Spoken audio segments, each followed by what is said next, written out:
Oke, baik. Eh, Assalamualaikum warahmatullahi wabarakatuh.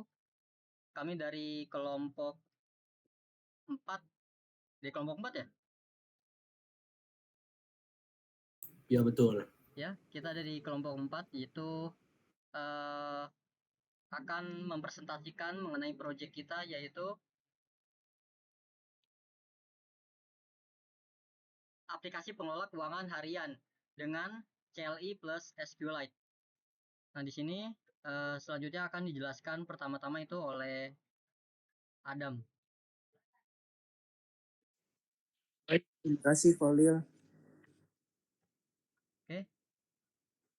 Anggota kelompoknya ada Alfarizi, Maulana Hidayat, Muhammad Rifki Dwinova Akbar, Muhammad Khalilur Rahman, Hafiz Husnulabib Ahmad, sama saya Adam Firman. Ya. Pengelola keuangan harian SQLite atau disebut CLI. Aplikasi CLI untuk mencatat pemasukan atau pengeluaran. Menampilkan daftar transaksi dan ringkasan per kategori dengan penyimpanan persisten menggunakan Skylite 3. Argumen perintah ditangani dengan parse sehingga mudah dieksekusi dari terminal dengan subkomen seperti add, list, atau summary. Karena CLI itu dipakai oleh developer profesional, dipakai oleh developer ops, data engineer, back-end. Oke. Next. Selanjutnya dilanjutkan oleh saya. Nah, di sini sudah diupload melalui GitHub. Ini adalah file-file di mana project sistem keuangan, yaitu banyak file-file atau directory juga di sini. Nah, di sini kita lihat sekilas mengenai fitur utama. Di sini ada fitur tambah transaksi, di mana transaksi ini yaitu ada input cepat sebagai deskripsi juga dan ada tanggal. Lalu ada dashboard di sini yaitu sebuah ringkasan harian, lalu ada filter tanggal. Kita juga bisa mengimport atau mengekspor data. Lalu ada grafik, lalu ada AI kategori sama insecurity, PDF report sama auto backup. Nah, ini adalah fitur-fitur yang ada pada sistem pengelola keuangan harian kali ini. Nah, sekarang sebelum kita masuk kepada perintah dalam menjalankan sistem ini, sedikit saya jelaskan atau kita ulik mengenai apa saja file project yang ada di sistem ini. Nah, di sini terlihat yaitu pertama ada file ya, PyCharts ini terlihat di sini ada deskripsi Python yang digunakan yaitu 3.12 versinya. Nah, lalu di sini ada file backup. Nah, file backup ini itu folder ini itu sebagai penyimpanan backup seperti pada fitur yang tadi sudah dijelaskan bahwasanya kita ada full fitur backup. Nah, fitur backup di sini itu ketika sudah mencapai 7 folder atau 7 file, maka dia akan menghapus sebelumnya. Jadi ketika kita meng-backup data lagi, nah itu yang file ini itu akan hilang. Fungsinya untuk apa kita menghilangkan atau membatasi dengan sampai 7 agar tidak terjadinya penumpukan data atau yang bikin sistem ini menjadi lemot. Nah, lalu di sini ada komen. Komen di sini sebagai perintah ya, perintah dalam fitur. Nah, terlihat di sini ada add, ada delete, ada export, filter data, grab, list, report, summary, update. Nah, ini semua berisi coding-codingan yaitu perintah dalam menjalankan si fitur. Ya, lalu fitur ini, si komen ini itu nanti terhubung kepada main.py yaitu batang tubuh yang mengendalikan si sistem ini. Jadi si komen ini sebagai fitur yang akan mengendalikan fitur pada sistem ini. Lalu di sini ada grab, folder grabs ini yaitu untuk melihat report PNG. Nah, cuman bedanya di sini ketika kita mengakses PNG, PNG sini tidak akan menambah melainkan mengubah. Jadi tidak akan ada folder-folder PNG kedua atau ketiga. Jadi cukup satu tapi dia langsung mengubah si PNG-nya. Lalu pada folder logs, nah logs ini itu sebagai activity. Siapa atau jam berapa kita menjalankan si sistem ini. Misalnya kita melakukan list comment execute. Nah, ini terlihat ada tanggal 11 di jam sekian. Nah, ini kita menjalankan si list comment. Ini intinya seperti activity lah pada log ini. Lalu ada report. Nah, report ini itu ada penyimpanan atau penarikan dalam sebuah file PDF. Lalu di sini ada utils. Utils ini seperti penambahan kategori komen dasar ya dalam sistem kita. Sebagai contoh di sini ada colors. Colors ini dia berfungsi untuk memberikan warna pada tabel sistem. Lalu ada dashboard. Nah, dashboard di sini itu yang mengendalikan tampilan dashboard pada terminal.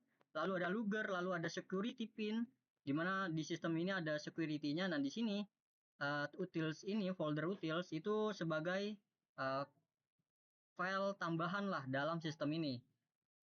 Selanjutnya itu ada venv. Venv ini sebagai sistem dalam tidak memecah si global sendiri.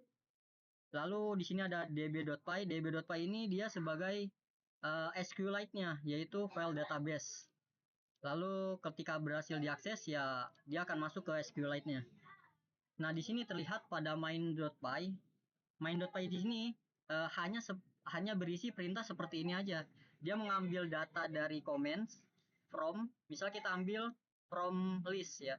Mengambil data dari comments yaitu berupa list data. Nah, di sini kita masuk kepada comment. Lalu dia mengambil list data, memanggil. Nah, list data ini berisi codingan yang akan menampilkan data-data pada sistem. Nah, lalu si main.py ini dia akan memanggil register list comment-nya sesuai ada pada si list data di sini. Nah, lalu dia juga di list data itu ada db import dan mendapatkan si getDB. Nah, intinya dia tuh si main ini itu saling panggil-panggilan gitu. Main ini saling panggil-panggilan dengan comments yang ada pada directory comments. Nah, selanjutnya di sini ada backup data. Ini hasil uji coba ya dengan tim kita dalam mengimport dan mengekspor data. Nah, lalu di sini ada hasil requirements agar ketika kita masukkan GitHub itu teman-teman yang lain juga bisa mengakses gitu dengan mudah. Nah, selanjutnya itu akan dijelaskan oleh teman saya yaitu Hafiz dalam menjalankan perintah pada sistem kita kali ini. Oke, izin saya masuk. Nah, di sini saya akan membahas format perintah, yaitu Python main py dalam fungsi command dan opsi. Nah, yang pertama kita menambah interaksi Python main py, lalu menambahkan jumlah, kategori, tanggal, dan catatan. Nah, di sini ada contohnya, yaitu Python main py add 15.000. Nah, 15.000 ini apa sih? Nah, 15.000 ini jajan. Nah, pada tanggal 2025, tanggal 1 bulan kedua. Nah, ini kita sedang beli cuanki. Oke, lanjut page 5. Nah, di sini kita tambahkan lagi nih, kita lanjutkan, yaitu opsi kedua, tambah transaksi dengan AI auto kategori. Nah, di sini ada Python MainPay dengan menambahkan jumlah, tanggal, dan deskripsi. Nah, contohnya ada di sini, yaitu Python MainPay 1000 pada tanggal 2025 11 tahun tanggal 22. Nah, di sini kita sedang copy. Nah, di sini nih ada tabelnya nih yang dimana menampilkan bahwa ada jumlah, tanggal, dan deskripsi. Lalu kita lanjut. Boleh, Khalil. Nah, di sini ada nih yang tampilan ketiga, yaitu tampilan daftar transaksi, yaitu Python main pay list. Nah, di sini adalah transaksi-transaksi daftar yang telah kita beli atau transaksi jumlah dan kategori. Misalnya kayak kita kategori jajan tanggal 2025 bulan 11 tanggal 22. Nah, ini kita beli cuanki. Lalu di bawahnya ada jumlah 100.000. Kita membeli kopi, lalu ada juga kategori lainnya dan seterusnya sampai ke-12. Boleh lanjut di slide ke-7. Nah, ada transaksi yaitu opsi keempat. Nah, tanggal-tanggal tertentu contohnya Python NPY filter. Nah, di sini ada tanggal 2025 bulan 1 tanggal 1 ditampilkan di sini jumlah pada kedua yaitu 15.000 kategori jajan. Nah, di sini tanggalnya sama nih. Nah, di sini pada tanggal sama diberi catatan yaitu beli snack. Yang kelima jumlah 20.000 dan pada tanggal 2025 bulan 1 tanggal 1 dan diberi catatan strip. Nah, lanjut yang ke-8. Nah, apa sih opsi kelima itu? Yaitu kita nih tambahkan opsi rentang tanggal. Nah, contohnya Python main pay filter mulai dari 2025 bulan 1 tanggal 1 sampai akhir bulan tahun 2025 bulan 1 tanggal 31. Nah, jadi di sini kita menyortir seperti memfilter dan dari mana tanggal pertama sampai tanggal bulan terakhir yaitu 31. Oke, baik. Di sini ada summary akan oleh rekan. Baik, di sini summary akan saya lanjutkan, di mana summary nih contohnya itu summary main.py summary. Summary ini itu merupakan ringkasan ya dari beberapa transaksi sebelumnya, dikasih ringkasan seperti di gambar. Nah, misal ini diringkas dan menjadi lebih ringkas daripada yang tadi kan banyak banget. Ini udah ada totalnya sekian ya, tanggal sekian, kategorinya apa, itu udah diringkas dalam bentuk tabel. Lalu selanjutnya di sini ada update transaksi. Misal di contoh kita update-nya di kategori minum. Nanti akan terupdate di ID 20. Nih, misal dimasukin tuh jajan apa, nanti di gambar di kanan ini nanti terupdate summary-nya. Di ID 20 itu bertambah tuh 100.000 kategori minum tanggal sekian, catatan kopi. Lalu boleh dilanjut. Nah, di sini itu bagian untuk hapus transaksi. Di contoh ini ada Python main.py delete 11. Nah, jadi tadi ID 11 itu di delete. Nah, nanti terupdate lagi di summary-nya. Nah, boleh lanjut lagi. Nah, di sini ekspor CSV, di mana di sini kita bisa ekspor data dari luar ya. Nanti kita tinggal masukin aja datanya ke sini, nanti otomatis terupdate juga dari data eksporan itu. Nah, mungkin selanjutnya akan dibawakan oleh rekan saya. Baik, terima kasih Rifki. Mungkin saya akan lanjutkan untuk yang ke-9, yaitu ada import CSL atau membuat data dalam bentuk notepad. Jadi langkah pertama yaitu bisa langsung ini ya. Dalam notepad tersebut ada harga, kategori, tanggal, dan deskripsi. Seperti untuk 15.000 kategori jajan pada tanggal 2025 bulan 11 tanggal 21 kategorinya deskripsinya kacang. Setelah itu kita bisa save dan masukkan folder project yang berjalan, lalu bisa kita jalankan dengan format Python main.py import data _data_2 CSV. Mungkin bisa lanjut. Dan kita outputnya maka bisa terlihat ada per hari ini 35.000 dan minggu ini juga bisa terlihat ada 700.000. Untuk kategorinya mungkin totalnya yang lainnya ada 200.000, untuk minum 120.000, jajan 110, non itu seperti lainnya juga. Jika berhasil, kita bisa cek data list akan masuk ke dalam data list system. Dan berikut data yang akan keluar ya.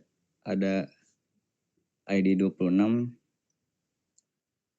harga 30.000 untuk kategori minum, dan tanggalnya 2025 bulan 11 tanggal 21 untuk catatannya rujak cingur. Dan mungkin datanya bisa dilihat juga. Baik, bisa lanjut Kolil. Dan sekarang kita bisa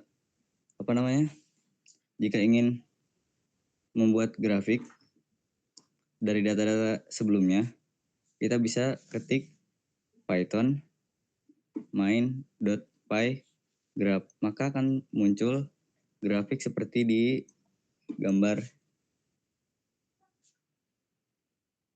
Jadi data-data yang sebelumnya akan diubah menjadi grafik tersebut.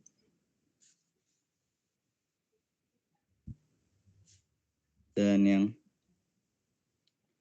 terakhir itu ada PDF laporan, atau jika dalam perusahaan kita akan membuat laporan dalam bentuk PDF, maka kita bisa ketik Python main.py laporan.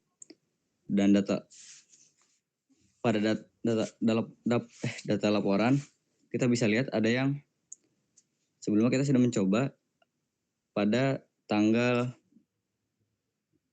18 bulan 11 tahun 2025. Jika kita meng-save sekarang, maka akan datanya pada tanggal 21 bulan 11 dan per tahun 2025. Lalu hasil cetak PDF laporan hari ini.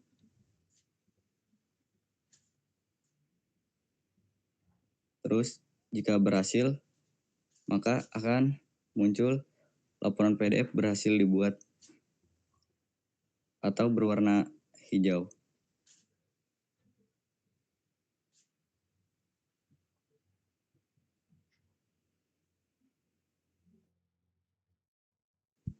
Mungkin terima kasih. Sekian dari kelompok kami. Kurang lebihnya mohon maaf. Wassalamualaikum warahmatullahi wabarakatuh. Waalaikumsalam warahmatullahi wabarakatuh. Waalaikumsalam warahmatullahi wabarakatuh.